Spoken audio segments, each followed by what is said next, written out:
Well, howdy there, partners. Sheriff Gardner here at the Flower Ranch. Today's big learning corral question. What does drought tolerant mean? Let's investigate. Drought tolerant means that these plants are tough, and once established, they don't need to be watered very often and can survive periods of little to no rain. Plant looks thirsty, and this one looks happy even in the heat. Sheriff Gardner, that's a drought tolerant plant.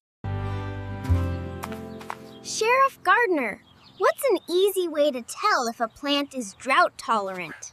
When shopping at the Flower Ranch, look for the sign above the plants to see if they are drought tolerant. You can also check the plant tag or our website.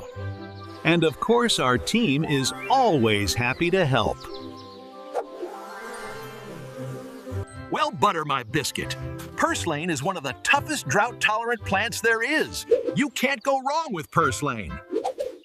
Purslane, moss rose, zinnias, periwinkles, angelonia, and lantana are the drought-tolerant flowers that we carry in flats at the Flower Ranch, making them some of the toughest bloomers. Choosing drought-tolerant plants helps save water and keeps these flowers blooming bright. Now hold your horses. Even tough plants need extra water when they are just getting started. Case closed, partners. Strong roots, small sips. See y'all next time at the Flower Ranch Learning Corral.